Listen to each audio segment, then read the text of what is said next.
Menopause Barbie back. Here teaching you how to manage your menopause your way now and for the rest of your life. If you're just joining us, this is tutorial number 7. And if you haven't watched the previous ones, you might want to do that because they do build on each other to the point where you accumulate knowledge over time. We are following the outline notes, and if you're using them to follow along today, we're working on page 3, just a small part of page 3.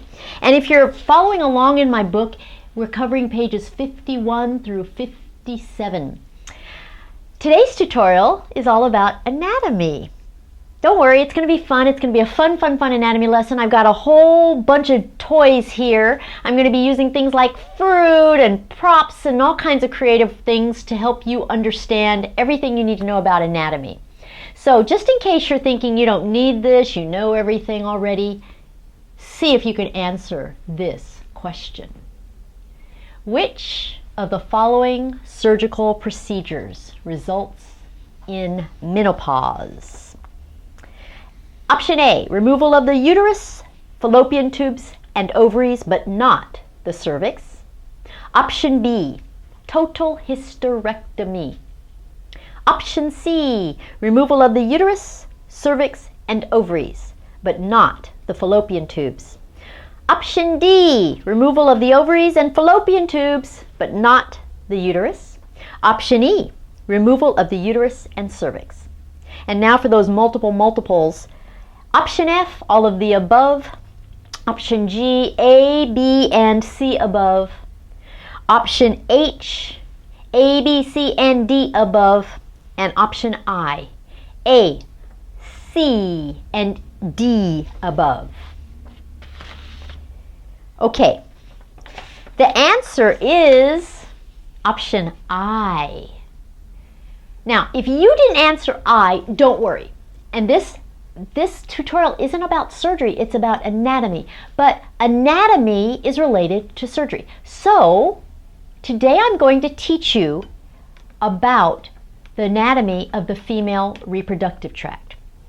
And for everything I teach you, I'm going to show you pictures, I'm going to show you models, I'm going to show you props, I'm going to do all kinds of things to get the message across. I hope that by the second or third time I say something, I hope you go, I got it. Okay, well, the goal is I don't want you to ever forget it. So, the first thing we're going to do is look at a picture of the entire female reproductive tract. What you see here is the vagina, which is actually more a part of the sexual organs, but not really reproductive in nature. It's more like your playpen, but it's there for frame of reference. So you see the vagina, and then you see the cervix, the uterus, 2 fallopian tubes, and 2 ovaries. Now, I'm going to show you the very same thing on a chart. So here you have exactly what you just saw on the screen. Here's the vagina, and at the top of the vagina, right here, this is the cervix. And the cervix is at the bottom of and a part of the uterus, which is the upper portion of this big triangular pink thing. Off to both sides of the uterus, you have the fallopian tubes, and dangling right below each fallopian tube, you have an ovary. So you have 2 ovaries. Now, you're going to see the same thing now on a model. This is a model of the exact same thing you just saw a picture of. Down here is the vagina. Here is the cervix. This area here is the cervix. It's at the top of the vagina and at the very bottom part of the uterus and attached to the uterus. And off to the sides are the fallopian tubes and the ovaries. Okay? Now, whenever you look at a picture or model that's an anatomic thing, you can view it in one of a few different perspectives. We're going to talk about 2 of those perspectives today. We're going to use this loaf of bread to demonstrate something. This is nothing but a loaf of bread, and here with my handy knife, you see, People who do anatomy, and especially surgeons, we love, love, love to cut into things, because seeing what it looks like outside isn't enough for us. We've got to see what's inside. So this loaf of bread looks like a full loaf, and it is, but I want to know what's inside it. So I can cut it in one of two ways. I can cut it horizontally like this, so that I divide it into its front and its back portions. And if I do that, here's what I get. I can open it up, and this is what's on the front of it, and this would be what's on the back of it. You see, I've cut it in half, but I've done so to make it front and back. Or I can take the loaf, same loaf of bread, and instead of cutting it horizontally like this, I can cut it vertically like this, and I can divide it into its right and left sides like this. So when I do that, what I get is this, and what I can see is the right and the left inside. So that's the kind of thing we do in anatomy and surgery all the time, just to see what's inside a structure, because that's the goal.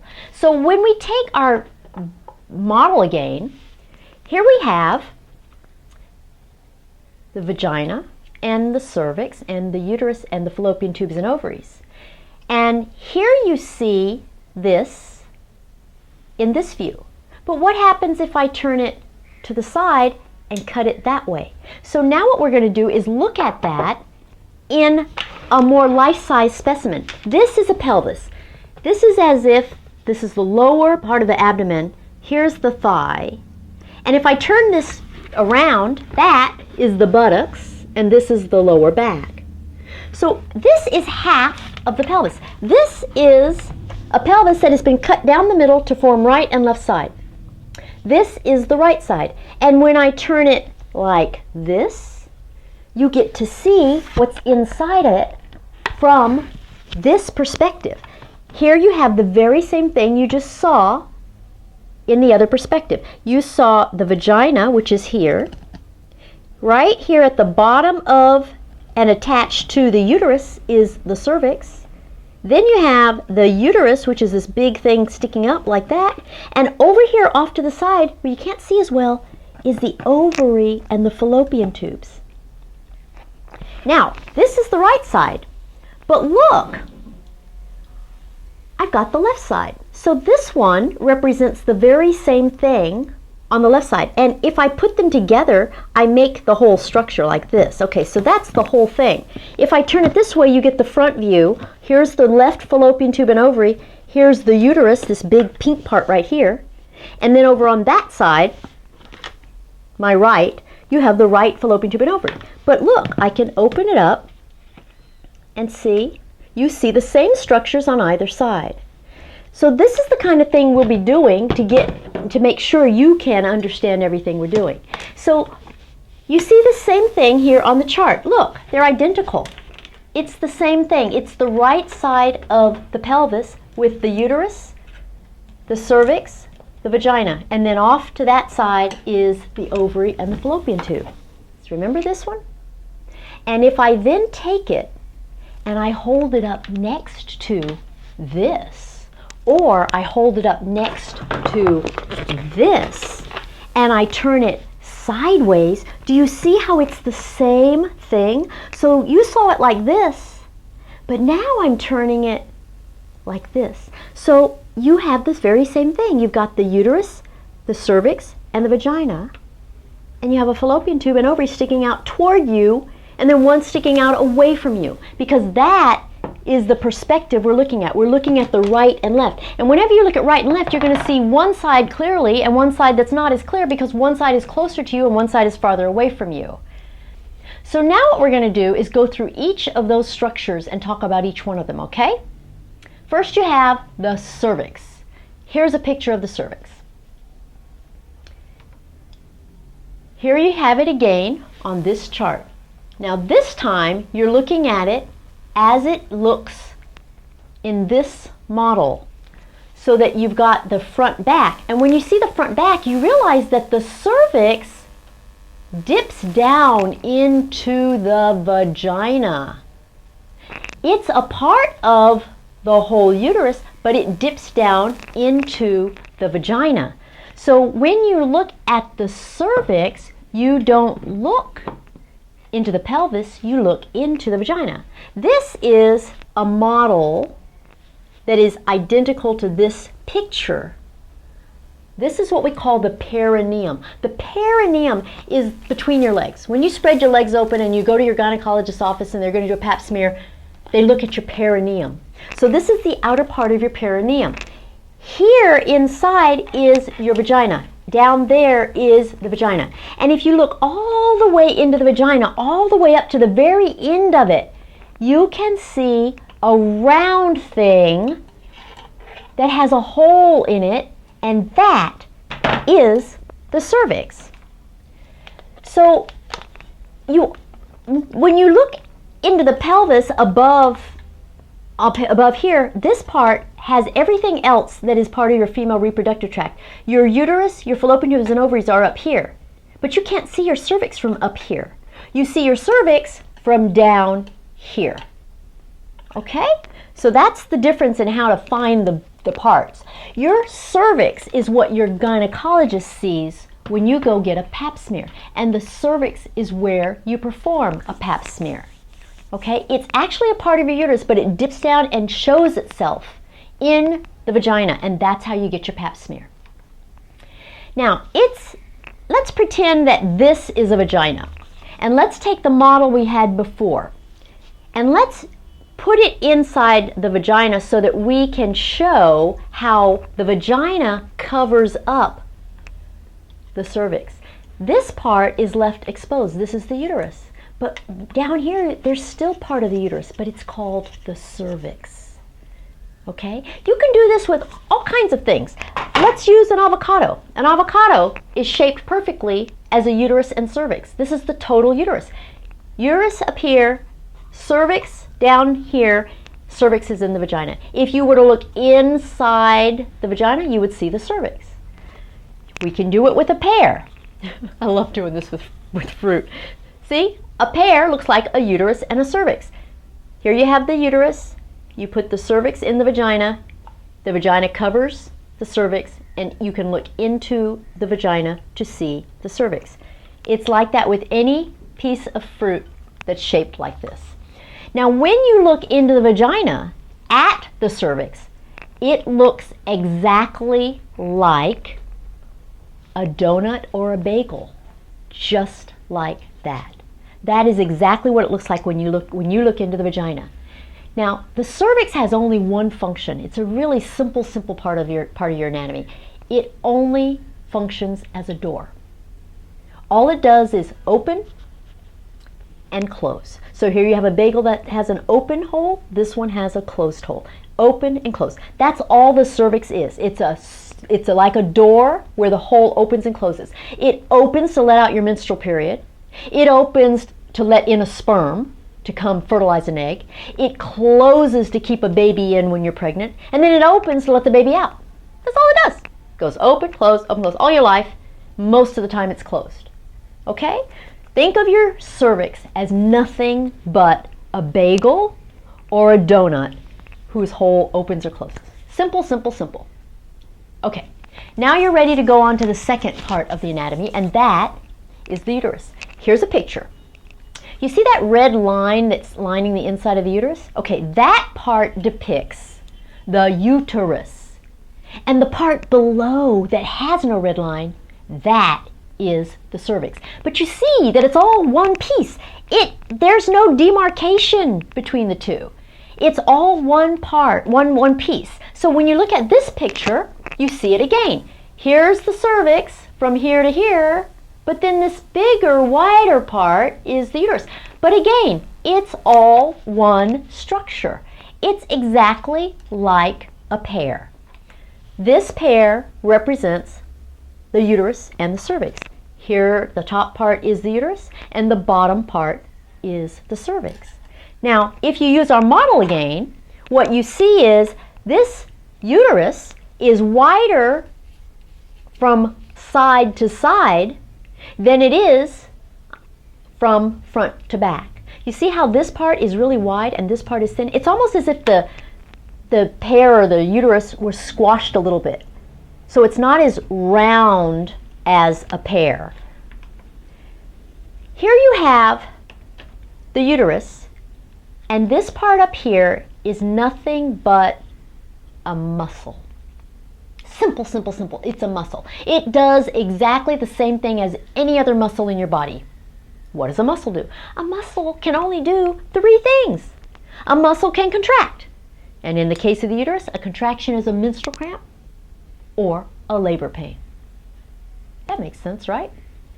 A muscle can stretch. And in the case of the uterus, a stretching muscle is a pregnant uterus that is growing to accommodate the pregnancy. And a muscle can relax, in which case it's in its resting state and it's not stretching or contracting. So all this muscle does is contract, stretch, or relax. That's all it knows how to do its whole life. Now, as surgeons and people who like anatomy, this is all fine and good. But this is the outside of the uterus. And what we want to know is what's inside the uterus. So if we take the knife and we cut the uterus from side to side horizontally so that we cut it down the center to see what's inside it, here is what you find. You have the inner part of the uterus, which has a cavity. And this cavity is nothing more than a baby carriage. You already knew that. This is where we carry a baby. Well, how does that happen? Well, it happens because there's this lining in the uterus. There's an inner lining. The name of that inner lining is endometrium, and it functions as a cushion for a fertilized egg so that it can grow during a pregnancy. So this lining gets thicker or thinner depending on the hormone that's acting on it. So what are the hormones?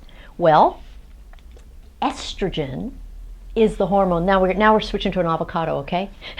Estrogen is the hormone that makes that lining thick. You see how thick this is? That would be a cushion for a baby. Progesterone is the other hormone that acts on the uterus, and progesterone makes the lining thin. Just think of an avocado that is scooped out or left with its avocado meat in it.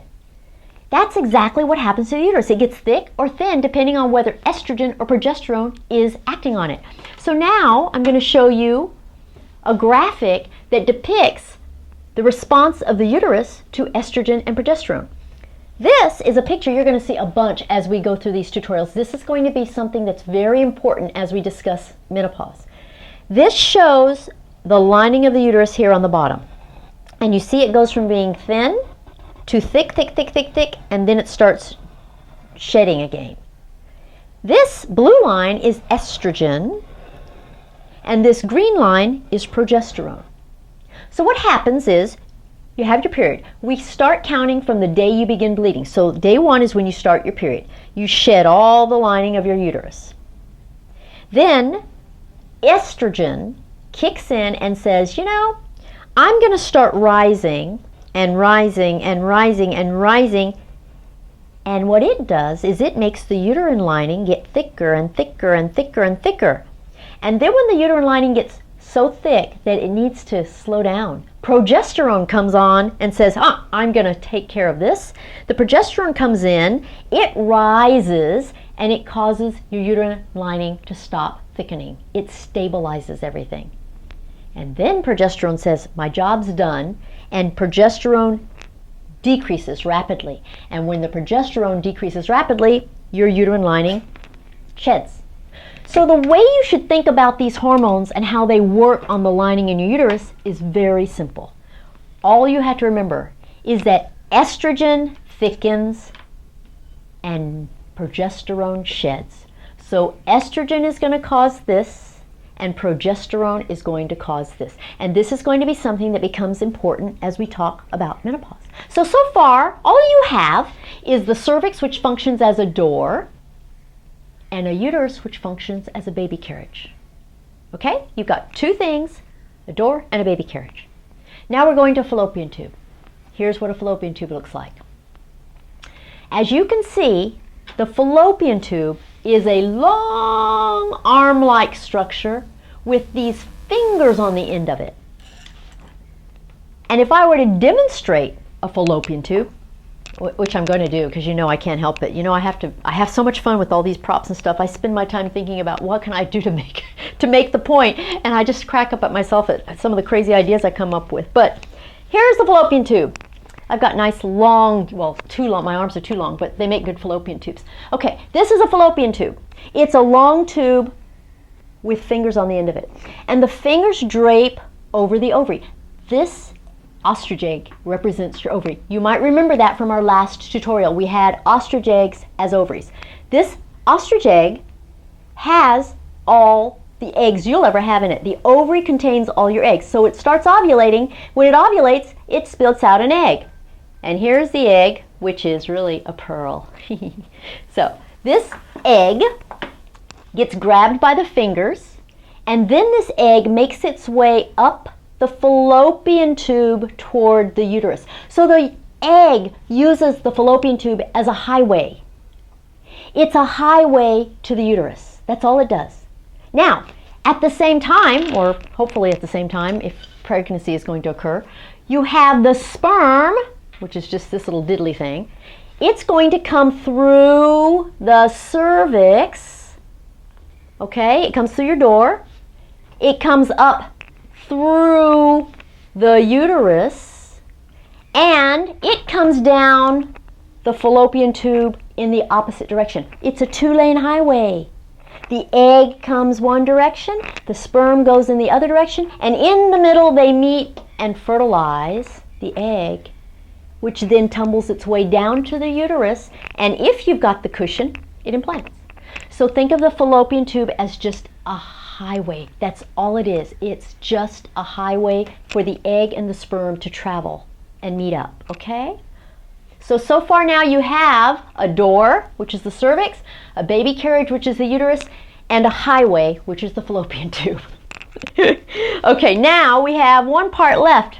That's the ovary. Back to the ostrich egg. This is the ovary. Now, when you come into life, when you come into the world as a baby, you have two ovaries, and they have all the eggs you will ever have in them. So your ovary is already full of eggs. Here you have the picture of the ovary off to the side, on either side, right underneath the fallopian tube. And do you remember this model? You have the white structures on either side, those are the ovaries. And do you remember this model, which was the left side? Let me get it right here. This was the left side of the pelvis, turned that way. Off to the side is the ovary, so here it is. Okay, we've cut it open.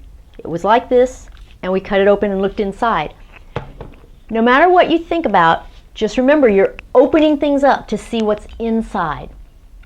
So if you think about the function of the ovaries, the ovary is a warehouse for your eggs. You have all these eggs in your ovary. They stay there and stay stored. It's a warehouse for eggs. They ovulate. 1 per month. Right? Now, a second purpose of your ovary is that it is a hormone factory also. So the ovary has eggs in it, but it also produces hormones. It produces your estrogen. That's the very hormone that you stop producing when you go through menopause. Well, there's more to it than that. You stop producing many hormones, but the big one that you want to think about in this case is estrogen. Estrogen and eggs are the two things that stop being produced when you go through menopause. So this ovary goes into retirement, and the ovaries don't work anymore, and therefore menopause occurs. This is a picture of a pelvis inside the female body. This is done by a procedure called laparoscopy. A laparoscopy is a procedure in which we put a little telescope in through the belly button and down into the pelvis. We light everything up so that we can see what's in there. And what you see in this picture is the pink thing in the middle that looks like it's sticking up is the top of the uterus. Off to the sides of the uterus, both sides, are the arm-like structures that are the fallopian tubes. And the white glistening structures on either side of the uterus are the ovaries. So see, all you have when it comes to the female reproductive tract is 4 different structures to remember. You've got the cervix, which is the doorway in and out of the uterus. You've got the uterus itself, which is a baby carriage for a fertilized egg. You've got the fallopian tubes, which are a highway for the egg and the sperm to travel. And you've got the ovaries, which are the egg and hormone warehouse.